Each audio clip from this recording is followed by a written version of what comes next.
महाराष्ट्रामध्ये सहकाराचं बीज ज्या पुणे जिल्ह्याने रोवलं त्या पुण्यनगरीमध्ये सहकारातून समृद्धीचा मंत्र साकार करणारे केंद्रीय गृह तथा सहकार मंत्री आदरणीय अमितभाई शाह यांचं मी आपल्या सगळ्यांच्या वतीने महाराष्ट्राच्या वतीने मनापासून स्वागत करतो, त्यांना खूप खूप शुभेच्छा देतो। आजच्या या कार्यक्रमाला उपस्थित केंद्रीय राज्यमंत्री सहकार राज्यमंत्री BL वर्माजी, राज्याचे लोकप्रिय उपमुख्यमंत्री देवेंद्र फडणवीसजी, राज्याचे आपले दुसरे उपमुख्यमंत्री अजितदादा पवारजी, सहकार मंत्री दिलीप वळसे पाटीलजी, राधाकृष्ण विखे पाटील, आपले पालकमंत्री चंद्रकांतदादा पाटील, सहकारिता सचिव भारत सरकार ज्ञानेश कुमारजी, विजय कुमारजी, राजेश कुमार आमचे अतिरिक्त मुख्य सचिव सहकार, उपस्थित सर्व खासदार आमदार आणि सर्व मान्यवर आणि पत्रकार मित्रांनो, आजचा अतिशय हा आपल्या महाराष्ट्राच्या आणि सहकार्याच्या दृष्टीने अतिशय एक महत्त्वाचा आणि आनंदाचा दिवस आहे असं म्हटलं तर वावगं ठरणार नाही। कारण अमितभाईंनी सहकार मंत्री झाल्यानंतर अनेक क्रांतिकारक निर्णय या सहकार विभागामध्ये घेण्याचं धाडस केलेलं आहे। 2 वर्ष पहले जब सहकारिता मंत्रालय की स्थापना हुई तब ये मंत्रालय क्या करेगा, क्या करने जा रहा है, इसकी कोई स्पष्टता नहीं थी, स्पष्ट चित्र भी नहीं था। परंतु जैसे ही अमित भाई के पास इस विभाग की जिम्मेदारी दी गई तब सभी को पूरा विश्वास हो गया कि केंद्र सरकार सहकारिता क्षेत्र को बहुत ही गंभीरता से देख रहा है। इसका अनुभव भी हुआ, विश्वास भी हुआ।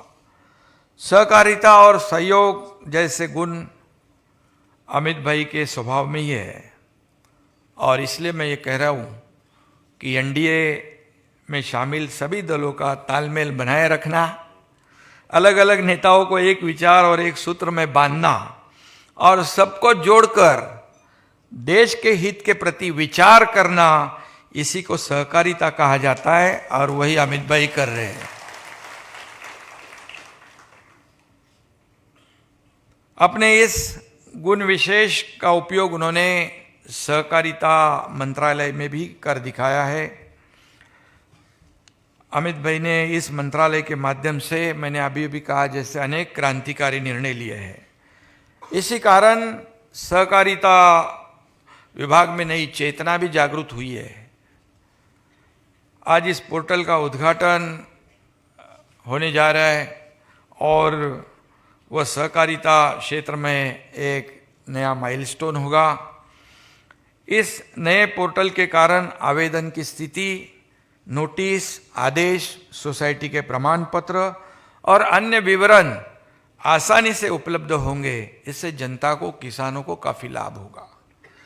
इस पहल के लिए मैं अमित भाई के सशक्त नेतृत्व में काम कर रहे पूरे सहकारिता विभाग को बधाई देता हूँ। उन सभी का हृदय से अभिनंदन भी करता हूँ।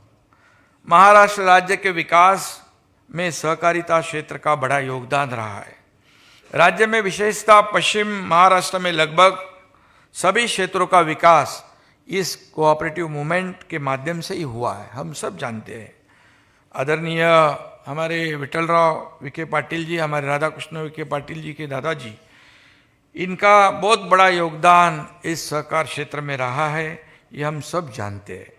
आज राज्य में लगभग 2,20,000 सहकारिता संस्थाएं हैं, जबकि राज्य में 600 से अधिक मल्टी स्टेट बैंक और सोसाइटी कार्यरत है। कोऑपरेटिव संस्थाओं में 5,28,00,000 सदस्य है। इतनी बड़ी संख्या है।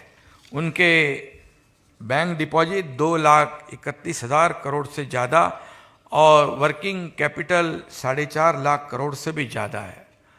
और अभी पहले वक्ताओं में ने भी कहा है कि प्राइमरी एग्रीकल्चर क्रेडिट सोसाइटी, जिनको हम पैक्स कहते हैं, इस मूवमेंट का एक बहुत बड़ा आधार पैक्स है। देश में सबसे अधिक 21,000 पैक्स महाराष्ट्र में है। यह भी हमारे लिए बहुत गर्व की बात है। इन पैक्स को एम्पावर करने और सहकारिता क्षेत्र को नई दिशा देने का काम सबसे पहले जिन्होंने किया होगा उनका नाम है अमित भाई शाह।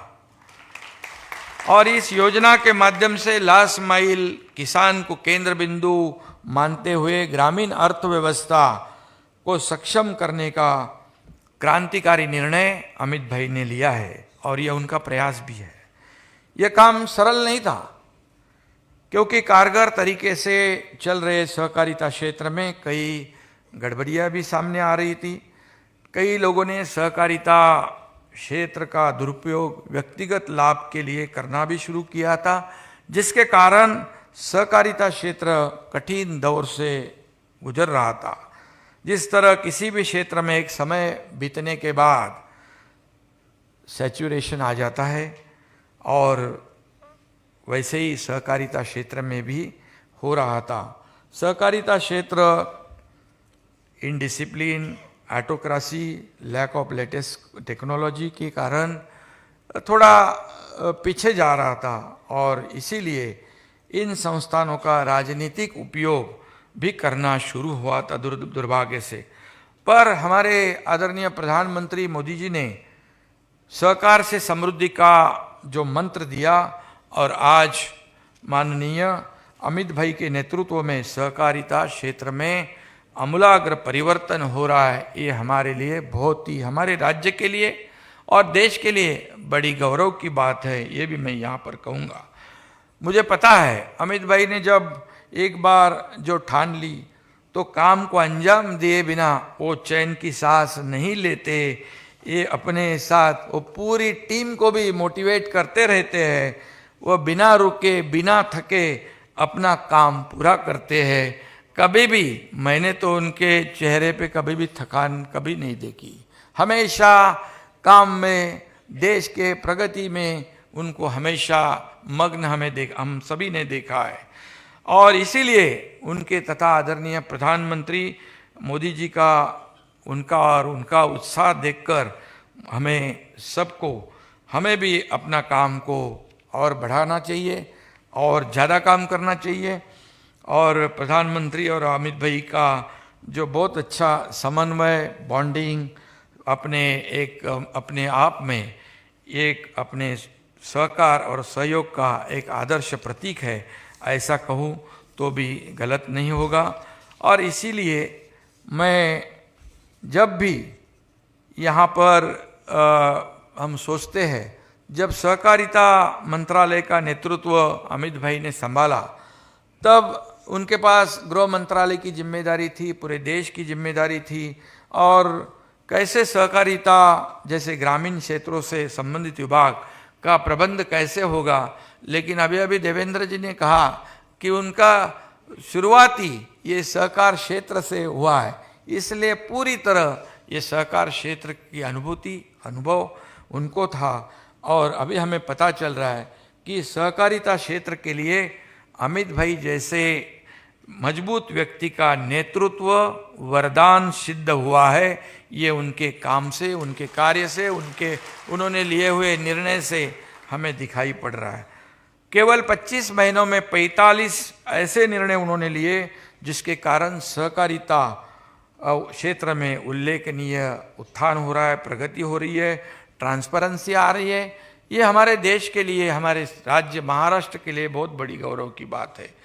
अभी पहले भी अजीत दादा ने भी कहा और देवेंद्र जी ने भी कहा है कि जो महाराष्ट्र के शुगर फैक्ट्री जब तकलीफ में थी, संकट में थी, तब हम गए थे अमित भाई को मिलने, मैं भी और हमारे साथी मंत्री, और उन्होंने कहा इसकी जानकारी मुझे मैंने पता है, ये अभी निर्णय लेना पड़ेगा, हमने सोच रखा है। आपको बताऊंगा कि 10,000 करोड़ रुपए इनकम टैक्स माफ करने का बड़ा ऐतिहासिक निर्णय लिया। और ये शुगर इंडस्ट्री जो है, ये गन्ना खेती करने वाले किसान हैं, उनको राहत देने का काम उन्होंने किया। अजीत दादा ने कहा कि 15-20 सालों से ये निर्णय नहीं हो रहा था, देखते करते हैं सोचते, ऐसा ही उनको कुछ जवाब मिल रहा था। अजीत दादा बराबर है, आपने कहा इस वक्त।